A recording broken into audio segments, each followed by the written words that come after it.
Donc je travaille au laboratoire d'archéologie moléculaire et structurale, qui est un nouveau laboratoire créé depuis janvier 2012 par l'université Pierre et Marie Curie à Paris et par le CNRS. Et c'est un laboratoire qui vise à développer des méthodes d'analyse pour comprendre les matériaux anciens, les matériaux archéologiques, les tableaux, les différentes activités artistiques qui ont pu exister. Et pour cela, on développe des outils d'analyse mobiles, miniaturisés, pour nous déplacer n'importe où dans le monde et développer des recherches dans différents types de domaines, qu'il s'agisse des matériaux de la peinture ou bien par exemple de la sculpture dans des matériaux comme de l'ivoire. Et en même temps, dans ce laboratoire, nous cherchons à développer une chimie nouvelle,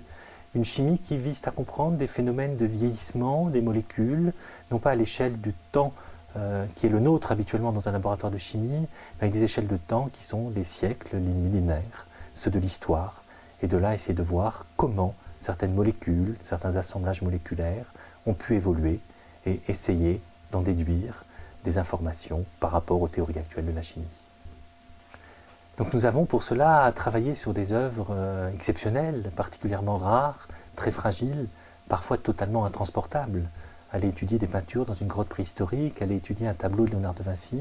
n'est pas quelque chose d'évident, et donc il faudra travailler avec des méthodes non invasives et portables, se déplacer directement au contact du chef-d'œuvre et surtout ne pas l'endommager par nos méthodes d'analyse. Et de là, on peut, grâce à des nouvelles technologies, utilisant des rayons X, de l'infrarouge, des lasers, on peut réussir à avoir un grand nombre d'informations sur la composition. Bien entendu, pas tout.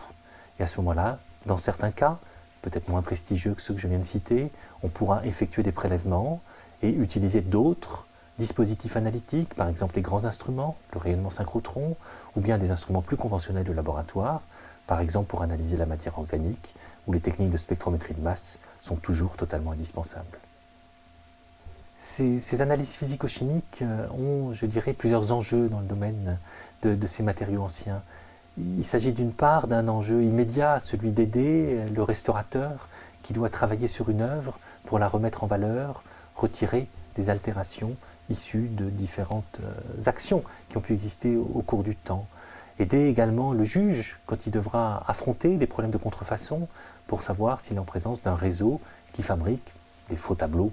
comme on a pu le voir encore très récemment par différents trafics qui sont apparus.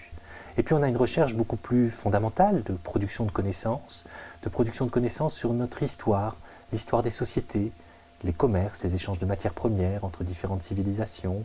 et puis l'histoire des sciences et des techniques, ces savoir-faire qui ont pu apparaître, évoluer au cours du temps, et qui ont visé à fabriquer des nouveaux matériaux, et qui sont particulièrement importants dans le domaine artistique, puisque beaucoup des pigments qui ont été employés par les artistes ont été synthétisés par des chimistes. Et aujourd'hui, par la chimie analytique, on retrouve ces procédés.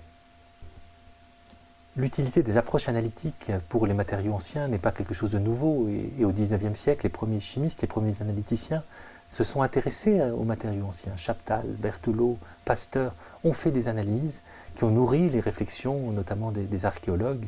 durant le XIXe siècle. Mais aujourd'hui, c'est une discipline en plein essor dans le domaine des matériaux anciens, parce que l'on arrive à avoir de plus en plus d'informations et parce que l'on a appris également à modifier les techniques d'analyse pour les adapter au mieux aux problèmes qui sont posés par les matériaux anciens, la complexité, l'aspect précieux, un échantillon tout petit et un échantillon incroyablement hétérogène. Et donc les enjeux nouveaux sont développés, notamment des méthodes d'imagerie qui nous permettent de comprendre cette complexité, d'avoir des sensibilités analytiques toujours meilleures, parce que c'est parfois une toute petite trace qui nous permettra de démontrer l'origine d'une matière première, et puis également de développer des nouvelles méthodologies de façon à réussir à comprendre des matériaux qu'on ne savait pas analyser. Donc en ce moment, par exemple, il y a tout un engouement pour comprendre la nature des colorants en ayant des échantillons absolument minuscules,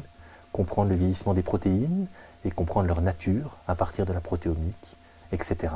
C'est une discipline en plein essor. La création d'un nouveau laboratoire dans une université de sciences,